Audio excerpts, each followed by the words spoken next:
أيها الذين آمنوا اتقوا الله وقولوا قولا سديدا يصلح لكم أعمالكم ويغفر لكم ذنوبكم ومن يطع الله ورسوله فقد فاز فوزا عظيما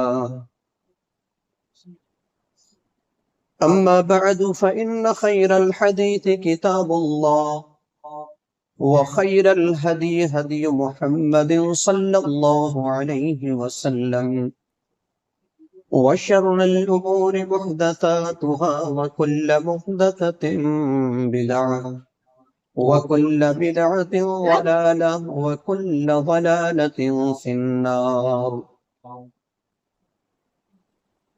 أعوذ بالله من الشيطان الرجيم بسم الله الرحمن الرحيم ما كان محمد أبا أحد من رجالكم ولكن رسول الله وخاتم النبيين وكان الله بكل شيء عليما وقال النبي صلى الله عليه وسلم لا تقوم الساعة حتى يبعث دجالون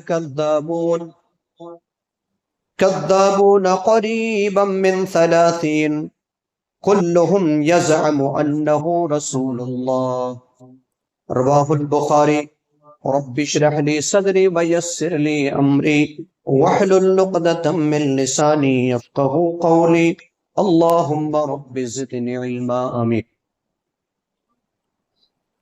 معزز حاضرین جماعت مسلم و عزیز ساتھیوں، پردہ نشین خواتین اسلامی ماں اور بہنوں،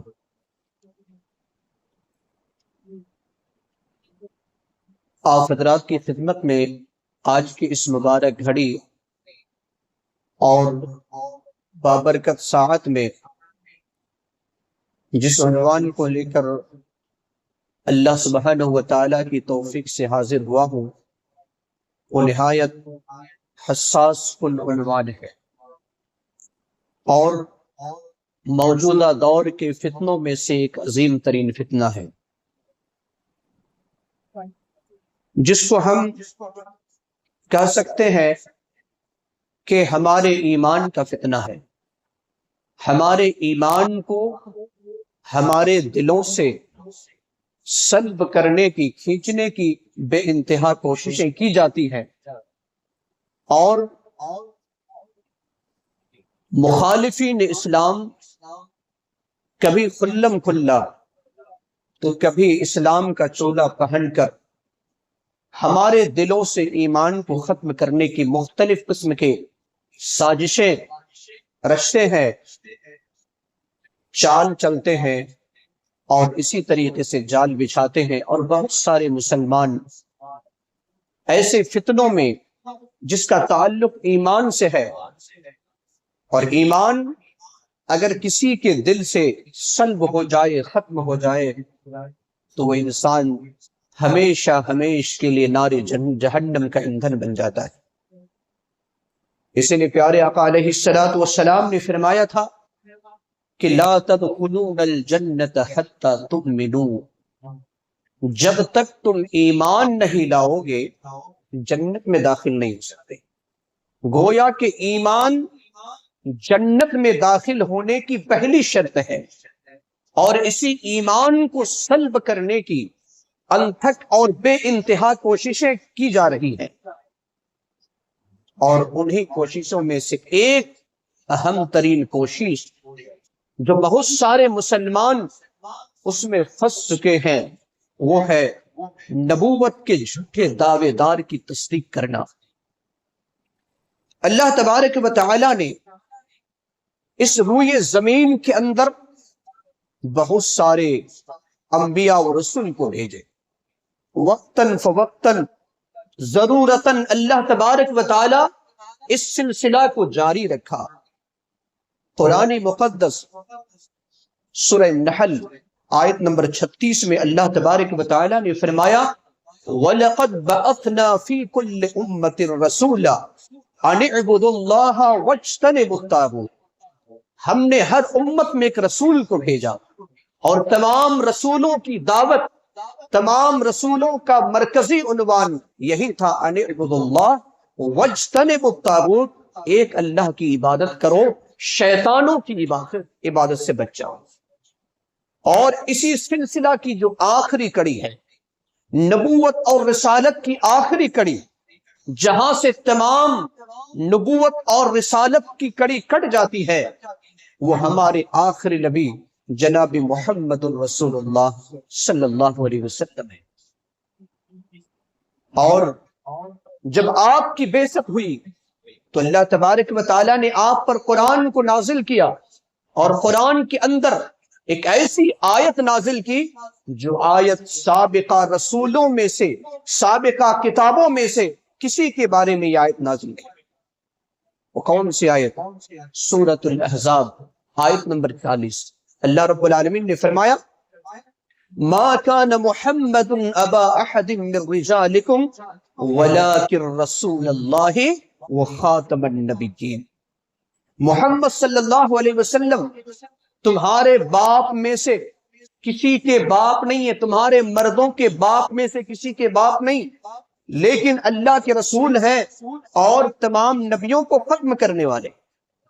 اللہ تبارک و تعالیٰ نے اس سلسلہ کو آخری نبی جناب محمد رسول اللہ صلی اللہ علیہ وسلم پر ختم کر دیا، آپ پر مہر لگا دی اور اس سلسلہ کو ختم کر دیا۔ اب کوئی رسول آنے والے نہیں، کوئی کتاب نازل ہونے والی نہیں۔ لیکن جیسا کہ میں نے پہلے کہا کہ بہت سارے لوگ ایسے ہیں جنہوں نے رسول کا دعویٰ کیا اور اس میں بہت سارے مسلمان پھنس بھی گئے، بہت سارے مسلمان پھنسے۔ آئیے میں اس ضمن میں نبی صلی اللہ علیہ وسلم کی ایک پیشن گوئی سناتا ہوں۔ امام بخاری رحمہ اللہ نے سیدنا ابو ہریرہ رضی اللہ تعالی عنہ سے اس حدیث کو نقل کرتے ہیں، 3609 نمبر کی حدیث۔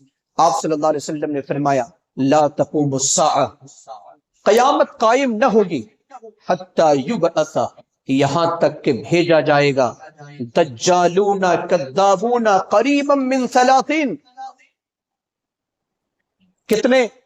30 کے قریب جھوٹے دجال، کلہم یزعم انہ رسول اللہ، ان میں سے ہر ایک کا دعویٰ ہوگا کہ میں اللہ کا رسول، ہر ایک کا دعویٰ کیا ہوگا؟ کہ میں اللہ کا رسول ہوں۔ اور یہ نبی صلی اللہ علیہ وسلم کی پیشین گوئی جناب محمد الرسول اللہ صلی اللہ علیہ وسلم کے زمانے میں ہی ہو گئی تھی۔ آئیے میں بتانا چاہوں گا کہ نبی صلی اللہ علیہ وسلم کی جو پیشین گوئی تھی کہ 30 کے قریب جھوٹے دجال آئیں گے اور ان کا دعویٰ یہ ہوگا کہ میں اللہ کا رسول ہوں، امت کو آگاہ کیا، متنبہ اور خبردار کیا۔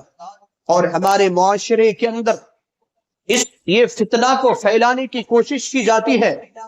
آپ کو سمجھ میں نہیں آئے گا، آپ کو سمجھ میں نہیں آئے گا کہ یہ فتنہ ہمارے قرب جوار تک پہنچ چکا ہے۔ فتنہ شکیلیت کے نام سے آپ جانتے ہوں گے، جنہوں نے عیسیٰ مسیح اور اسی طریقے سے امام مہدی کا دعویٰ کیا، اور آج کی تاریخ تک ایک سروے کے مطابق تقریباً 10 سے 15 ہزار لوگوں نے شکیلیت کے فتنہ کے شکار ہے اور شکیلیت بن چکے ہیں، جو کہ کفر کا فتنہ ہے۔ آپ ان کا لباس دیکھیں گے، ان کے ماننے والے کا لباس دیکھیں گے، ان کا حلیہ اور چہرہ دیکھیں گے، آپ کو پہچاننے میں نہیں آئے گا، آپ تو کہیں گے کہ مسلمان ہیں، بات بات میں الحمدللہ، سبحان اللہ، اللہ اکبر، یہ ساری باتیں کہیں گے، لیکن عیسیٰ کا دعویٰ کرنے والا جھوٹا، اسی طریقے سے امام مہدی کا دعویٰ کرنے والا جھوٹا آج ہمارے درمیان موجود ہے۔ ایسے فتنوں سے ہمیں بچنے کی ضرورت ہے۔ اللہ کے رسول صلی اللہ علیہ وسلم نے جو پیشن گوئی فرمائی کہ 30 کے قریب جھوٹے دجال ہوں گے جو نبوت کا دعویٰ کریں گے۔ آئیے ہم دیکھتے ہیں یہ دعویٰ نبی جناب محمد رسول اللہ صلی اللہ علیہ وسلم کے زمانے میں پورا ہوا۔ ایک وہ تھا جس کا نام اسود انسی ہے، یہ یمن کا رہنے والا، اور دوسرا تھا مسیلمہ کذاب، یہ تھا یمامہ کا رہنے والا اسود انسی۔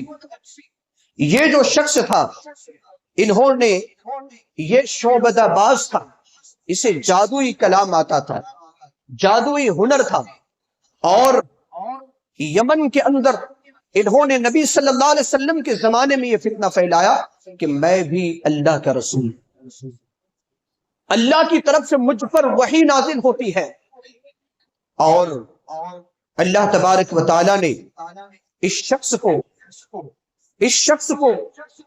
فیروز الدیلمی کے ذریعے سے قتل کیا، اور نبی صلی اللہ علیہ وسلم کے زمانے میں ایک فتنہ کا خاتمہ ہوا۔ اور دوسرا جو تھا مسیلمہ کذاب، انہوں نے، یہ رہنے والا تھا یمامہ، انہوں نے اپنے علاقے میں ایک بڑا بہت سارے لوگوں کو اپنے قبضے میں کر لیا، اور اس کے فتنے میں بہت سارے لوگ پڑ گئے۔ مدینہ میں نبی جناب محمد رسول اللہ صلی اللہ علیہ وسلم ہے، اور یمامہ کے اندر مسیلمہ کذاب، انہوں نے باقاعدہ تحریر لکھی کہ ہم اپنی نبوت سے ہم استعفیٰ دے رہے ہیں، اس بات پر، اس شرط پر کہ آپ کے انتقال کے بعد میں دعوے دار رہوں گا، میں آپ کا خلیفہ بنوں گا۔ اللہ کے رسول صلی اللہ علیہ وسلم نے انکار کر دیا تھا نبی جناب محمد رسول اللہ صلی اللہ علیہ وسلم نے۔ اور پھر یمامہ کے اندر ایک بڑا فتنہ ہو گیا، اور بہت سارے لوگ اس کے چپیٹ میں آئے۔ ابھی نبی صلی اللہ علیہ وسلم بحیات ہیں، زندہ ہے، اور جب آپ صلی اللہ علیہ وسلم کی وفات ہوتی ہے سن 11 ہجری میں، آپ صلی اللہ علیہ وسلم کی وفات کے بعد سیدنا ابو بکر صدیق رضی اللہ عنہ خلیفہ بنتے ہیں۔ ارتداد کا دور تھا، بہت سارے لوگ اسلام چھوڑ رہے تھے۔ ایسی صورتحال میں یمامہ کے اندر جو فتنہ مسیلمہ کذاب کا تھا، ایسی صورتحال میں سیدنا ابو بکر صدیق رضی اللہ عنہ نے ایک بڑی فوج کو تیار کیا۔ سیدنا خالد بن ولید رضی اللہ عنہ کے زیر قیادت ایک فوج کو، ایک لشکر کو تیار کیا کہ مسیلمہ کذاب کو قتل کر دیا جائے۔ سیدنا خالد بن ولید رضی اللہ عنہ جاتے ہیں، اور ایک بڑی فوج کو لے کر کئی دنوں تک لڑائی چلتی ہے۔ تاریخ کی کتاب میں اس جنگ کا نام ہے جنگ یمامہ، جو سن 11 ہجری میں لڑی گئی تھی۔ جنگ یمامہ یہ لڑائی تھی، اور خالد بن ولید رضی اللہ عنہ، انہوں نے اللہ کا دشمن کہہ کر کے اپنی طرف سے تیر پھینکتے ہیں، اور کہتے ہیں کہ اللہ تجھے غارت کرے۔ لیکن مسیلمہ کذاب کے کچھ ماننے والے تھے، جنہوں نے اس تیر کو اپنے سینے کو ڈھال کے طور پر بنایا اور مسیلمہ کذاب کو بچا دیا۔ لیکن پھر اور ایک دوسرا شخص بھی تیار ہوتے ہیں، جن کا نام وحشی بن حرب رضی اللہ عنہ ہے۔ وحشی بن حرب رضی اللہ عنہ یہ وہی صحابی ہے جو سیدنا حمزہ رضی اللہ عنہ کے قاتل تھے۔ اسد اللہ کا شیر، جس کا لقب ہے، سیدنا حمزہ رضی اللہ عنہ جنگ احد میں شہید ہوتے ہیں، اور شہید ہونے میں جو ان کا قاتل تھا، ان کا نام تھا وحشی بن حرب۔ انہوں نے اس وقت اسلام قبول نہیں کیا تھا، اور پھر بعد میں وہ اسلام قبول کرتے ہیں اور صحابیت کا درجہ ملتا ہے۔ اور پھر جنگ یمامہ میں اس جھوٹے نبوت کے دعوے دار مسیلمہ کذاب کو وحشی بن حرب قتل کرتے ہیں، اور کہتے ہیں کہ آج میں نے اپنے گناہ کا کفارہ ادا کر لیا، کیونکہ میں نے اللہ کے شیر سیدنا حمزہ کو قتل کیا تھا جنگ احد میں، اور جنگ یمامہ میں اللہ کے دشمن مسیلمہ کذاب کو میں نے قتل کیا۔ ایک بڑی لڑائی تھی جس میں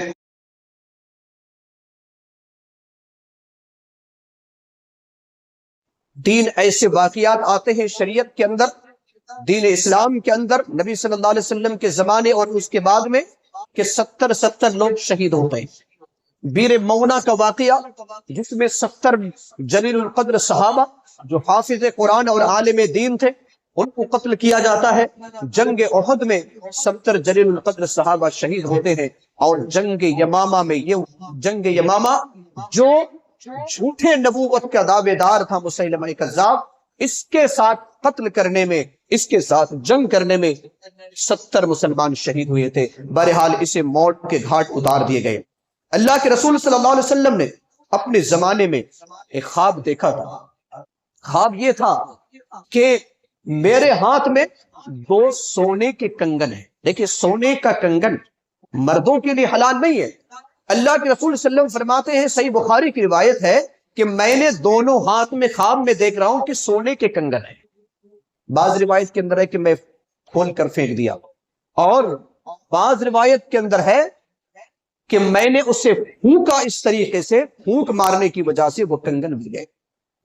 اور اللہ کے رسول صلی اللہ علیہ وسلم نے اس کی تعبیر کی، اس خواب کی تعبیر کی کہ اس خواب کی تعبیر یہ ہے، اس خواب کا معنی اور مطلب یہ ہے کہ میرے زمانے میں 2 آدمی نے نبوت کا جھوٹا دعویٰ کیا، اور ایک کا نام مسیلمہ کذاب اور دوسرے کا نام اسود عنسی۔ یہ دونوں نبی صلی اللہ علیہ وسلم کے زمانے میں نبوت کا دعویٰ کیا۔ اسود عنسی یہ تو نبی کے زمانہ ہی میں مارا گیا، اور نبی صلی اللہ علیہ وسلم کی وفات کے 1 سال کے بعد جنگ یمامہ میں مسیلمہ کذاب مارا گیا۔ اب یہ فتنہ رکنے کا نام نہیں لے رہا۔ بہت سارے لوگوں نے، تقریباً 25-20 لوگوں نے اس طرح سے نبوت کا دعویٰ کیا، اور انہی دعویٰ میں سے ایک دعویٰ مرزا غلام احمد قادیانی کا تھا۔ ابھی اس کے ماننے والے بہت ہیں۔ پاکستان کے اندر اسے پوری طرح سے پابندی لگا دی گئی ہے کہ وہ اپنا نام مسلمان نہیں کر سکتا ہے، وہ اپنی مسجد تعمیر نہیں کر سکتا، اور وہ اپنے آپ کو مسلمان نہیں کر سکتا، بلکہ انہیں کافر قرار دے دیا گیا ہے۔ باقاعدہ پارلیمنٹ سے اسے کافر قرار دیا گیا ہے۔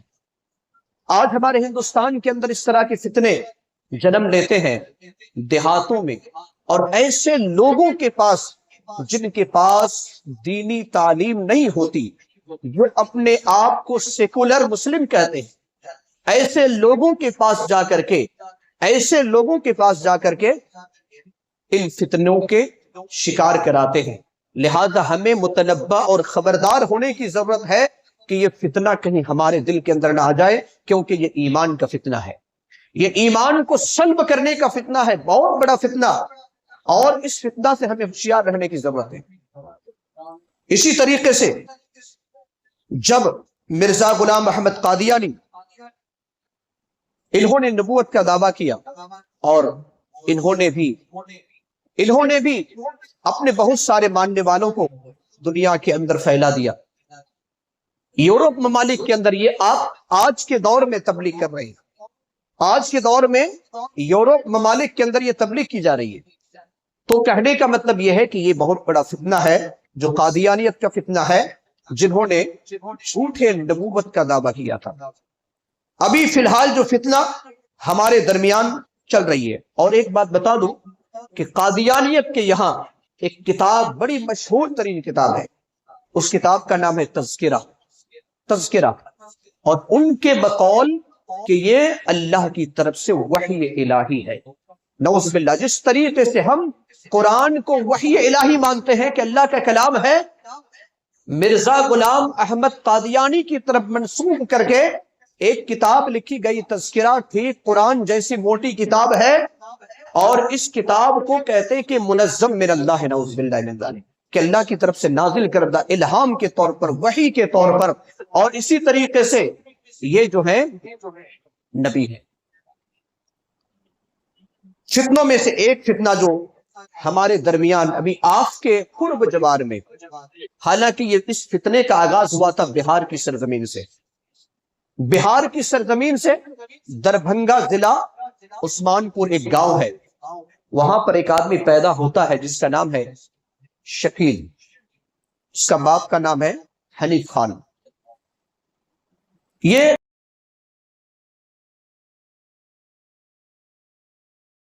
اور یہاں پر آ کر کے جب دیکھتا ہے کسی جماعت سے جڑنے کے بعد کسی جماعت سے جڑنے کے بعد دیکھتا ہے کہ اس میں بڑے فوائد ہیں، تو اس نے نبوت کا یعنی عیسیٰ مسیح کا دعویٰ کیا، اور انہوں نے کہا کہ میں امام مہدی ہوں۔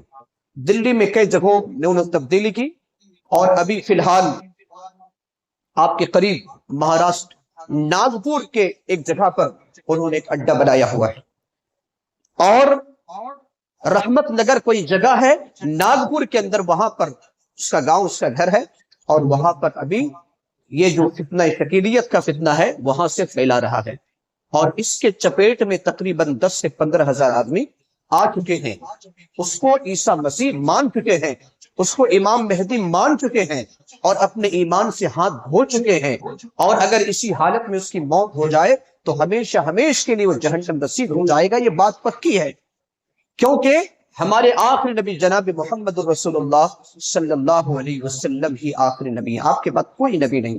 ابھی میں چند دلائل آپ کے سامنے پیش کروں گا۔ اس کی حقیقت کو آپ دیکھیں کہ یہ انہوں نے بھی امام مہدی کا دعویٰ کیا، عیسیٰ علیہ السلام کا دعویٰ کیا۔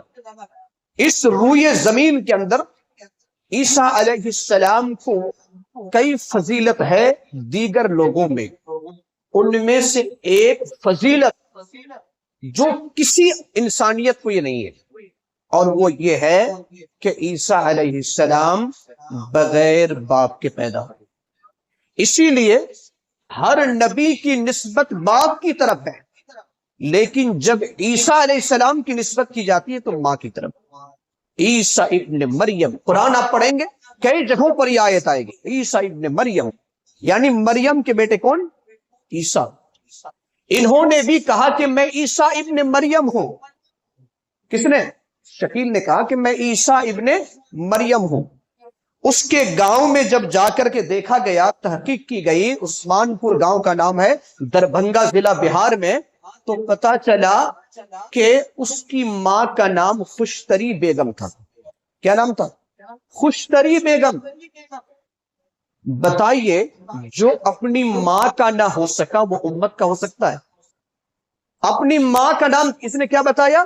مریم، جبکہ اس کی ماں کا نام کیا ہے؟ خوشتری بیگم۔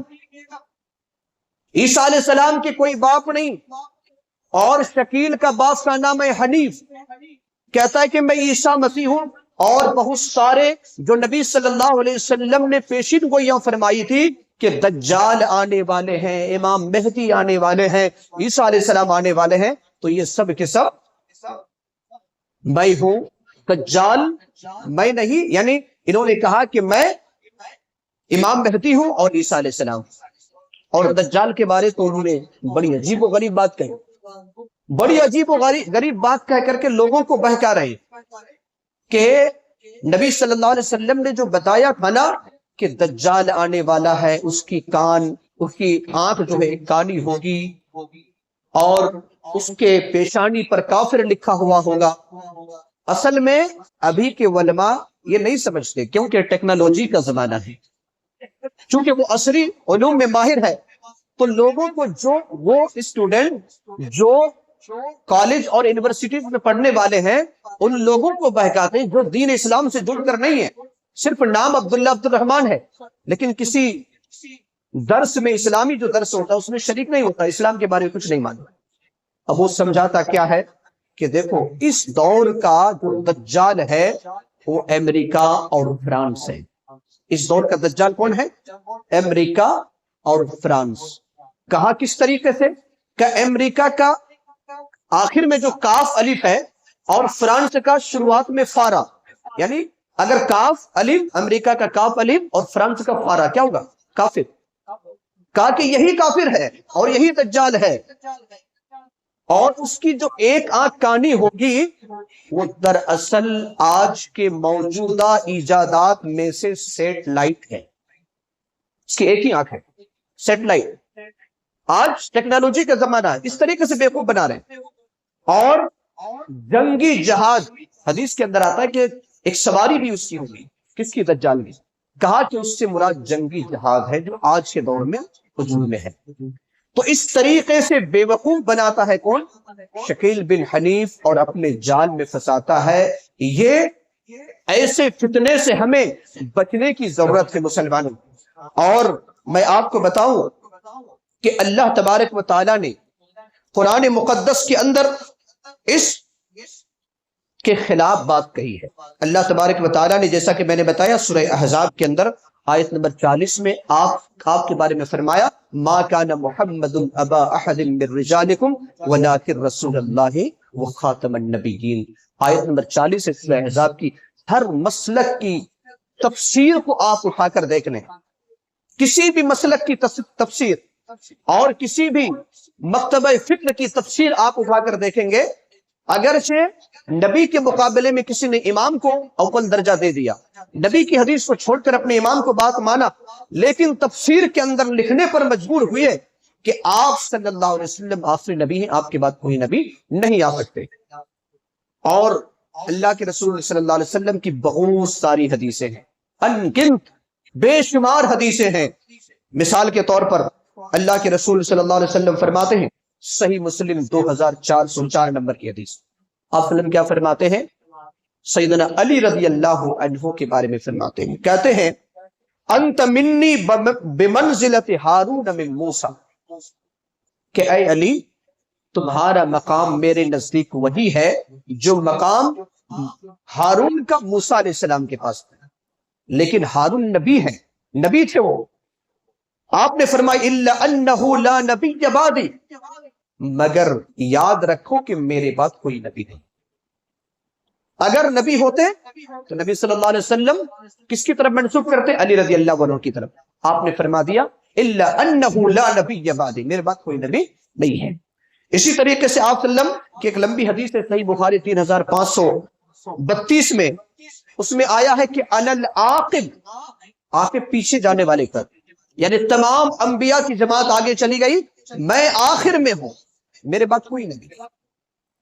اسی طریقے سے صحیح مسلم 2355 میں انا محمد و احمد والمخفی، میں احمد ہوں، میں محمد ہوں صلی اللہ علیہ وسلم، اور میں المخفی ہوں۔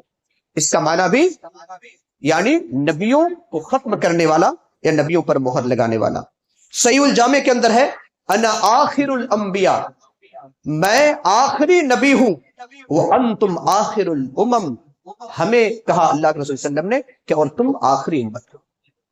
اسی طریقے سے المعجم الکبیر کے اندر ہے ایھا الناس انہ لا نبی بعدی ولا امت بعدی، اے لوگوں یاد رکھو کہ میرے بعد کوئی نبی نہیں اور تمہارے بعد کوئی امت نہیں، ولا امت بعدکم، تمہارے بعد کوئی امت نہیں۔ آپ نے فرمایا سنن ابو داؤد کی روایت ہے انا خاتم النبیین لا نبی بعدی، میں نبیوں پر مہر لگانے والا ہوں، میرے بعد کوئی نبی نہیں۔ آپ صلی اللہ علیہ وسلم نے فرمایا صحیح مسلم 1842 نمبر کی حدیث، آپ صلی اللہ علیہ وسلم فرماتے ہیں حدیث کا مفہوم یہ ہے کہ بنی اسرائیل کے جو انبیاء ہوتے تھے ان کا اجتماعی نظام کو نبی چلاتے تھے، ایک نبی کا انتقال ہوتا دوسرے نبی آتے، پھر دوسرے کا انتقال ہوتا تیسرے نبی آتے، اخیر میں اپنے فرمایا کہ وَأَنَّهُ لَا نَبِيَّ بَعْدِي، لیکن یاد رکھو کہ میرے بعد کوئی اور نبی نہیں آ سکتے ہیں۔ آپ صلی اللہ علیہ وسلم نے فرمایا، صحیح بخاری کی روایت ہے کہ میری مثال اور دیگر انبیاء کی مثال اس عمارت کی طرح ہے جس عمارت کو ایک شخص نے خوبصورت انداز میں بنایا، اس کے اندر کوئی کمی نہیں رکھی، لیکن صرف ایک اینٹ کے برابر جگہ کمی رکھ دی۔ لوگ آتے ہیں اس گھر کی خوبصورتی کے دیکھ کر بڑے تعجب ہوتے ہیں، بڑا اچھا لگتا ہے، لیکن جب اس سوراخ کے پاس پہنچتا ہے کوئی تو کہتا ہے کہ اس میں وہ کمی ہے۔ اللہ کے رسول صلی اللہ علیہ وسلم نے فرمایا کہ آخری اس گھر کی اینٹ میں ہوں، میرے بعد کوئی نبی نہیں۔ اسی طریقے سے آپ صلی اللہ علیہ وسلم نے صحیح مسلم کی حدیث ہے، آپ صلی اللہ علیہ وسلم نے فرمایا کہ وَأُرْسِلْتُ إِلَى الْخَلْقِ كَافَّةً وَخُتِمَ بِالنَّبِيُّونَ، میں تمام مخلوقات کی طرف نبی بنا کر بھیجا گیا ہوں اور میرے ذریعے سے تمام نبیوں کو مہر لگا دی گئی ہے۔ یہ چند دلائل جو آپ صلی اللہ علیہ وسلم نے اپنی زندگی میں بتا کر گئے، کیونکہ آپ صلی اللہ علیہ وسلم نے یہ پیشین گوئی فرمائی تھی کہ میرے بعد 30 کے قریب ایسے لوگ ہوں گے جو نبوت کا جھوٹے دعویٰ کریں گے، اور ابھی تک تقریباً 25 سے 26 لوگوں نے جھوٹے نبوت کا دعویٰ کر لیا ہے۔ لہٰذا مسلمانوں، ان کے حلیہ سے آپ نہیں پہچان سکتے، ان کے لباس سے آپ پہچان نہیں سکتے، ان کے گفتگو کے انداز سے آپ پہچان نہیں سکتے، لیکن جب آپ ان سے دوستی کرتے ہیں اور پھر آہستہ آہستہ جب آپ کے ایمان کی طرف وہ باتیں بڑھاتا ہے تو پھر آپ کے ایمان کو خطرے میں ڈالتا ہے۔ لہٰذا ایسے وقت میں آپ کی ضرورت ہے کہ آپ ان سے دوستی کریں اور دین کی بات کریں، اگرچہ وہ آپ کا گہرا دوست بھی کیوں نہ ہو۔ ہمیں نہیں معلوم کہ ہمارے سب میں رہ کر کے کوئی پیسے کے لالچ میں اور دولت کے لالچ میں، کیونکہ جو قادیانی ہے وہ ایسے لوگوں پر حملہ کرتا ہے جو معاشی طور پر کمزور ہے۔ وہ کہتے ہیں کہ ہم آپ کے بچوں کو پڑھائیں گے، آپ کے بچوں کو علاج کرائیں گے، آپ کو گھر بنا کر دیں گے۔ اس طرح سے بہت سارے اور جو کمزور ایمان والے لوگ ہیں اس فتنے میں پھنس جاتے ہیں، ہم آپ کو عربی فری میں پڑھائیں گے۔ اس طریقے سے کئی جگہوں پر اس طرح کی باتیں ہوئی ہے۔ اللہ تبارک و تعالی نے ہمیں توفیق دی ہے کہ ہم اس کا موازنہ کریں۔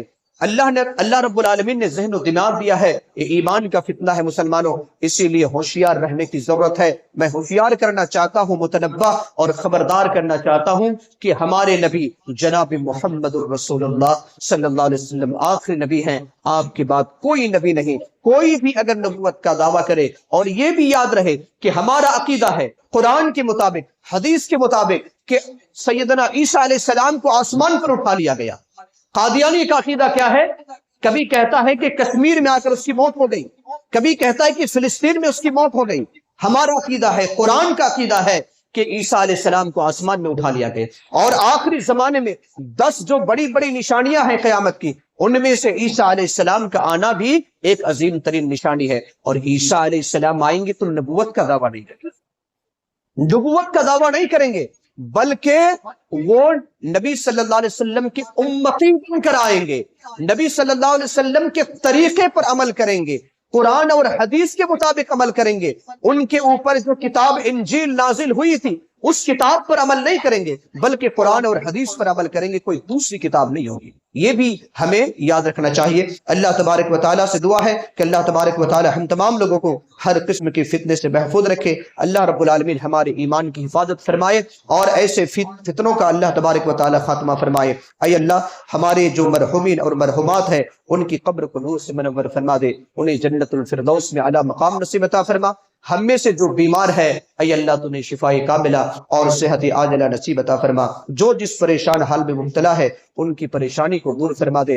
اے اللہ جب تک زندہ رکھ ایمان پر، اور جب اپنے پاس بلا ایمان پر۔ آمین۔ بارک اللہ لنا ولکم فی القرآن العظیم ونفعنا وإیاکم بالآیات والذکر الحکیم۔